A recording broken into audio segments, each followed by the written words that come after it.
Now, I'm no longer a big FIFA player, but I've played enough to know what's going on. EA's constant updates of their systems to keep up with YouTube influences is ever growing, and eventually it's guided them to excessive measures. The recent update to their transfer market system has brought some wide disruptions amongst the users, and quite frankly, I don't think it's their fault. When FIFA burst onto the scene on YouTube from current stars like KSI, there's the obvious huge appeal to play the game, and obviously replicate the successes of people like KSI. That's all well, but now YouTube is just a wasteland. The endless droning of selling coins has now caused a difficult influence on a popular game. When EA make their money from selling the game and in-game points, then when something comes along to counter that system, then the only way to shut it down is to change its own transfer market. So who can blame them? I'm literally sick of people criticising EA for these changes, especially the YouTubers, the exact people who caused this to happen in the first place.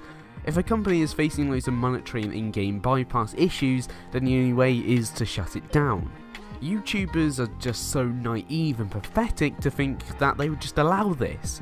People are making money selling coins from EA's own game. It's like me selling my Netflix account to sell for other people. Netflix are losing the money from the individual accounts. So to put this back into perspective, it's like EA losing the money from the in-game points. Sure, you have the fact that points are expensive and you can only buy packs in which you have a minuscule chance of actually getting someone, but that's a different argument. What happened to people actually playing the game they paid for, rather than coin buying to instant success? We wouldn't have this delusion system made to counter coin buying. Believe it or not, YouTubers have the biggest influence in what games we play. If maybe you watch, say, the Yogscast, you might have a nice variety. However, if you watch more of the FIFA YouTubers, well, it's not hard to see where this one is going.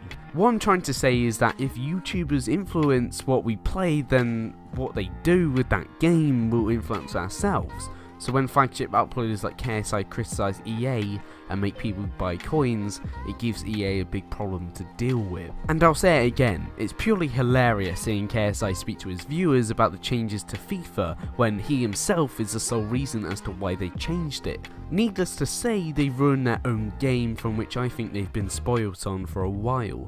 It's just a fantastic punishment, especially for the stupid minority whose income comes from playing FIFA. I'll end with the point that sure, the FIFA 15 gameplay of getting coins and players may be broken, however the existing system being bypassed had to be shut down, and for many years EA got bullied by its own community, and it's good to see that they've actually got the balls to stand up to them for once.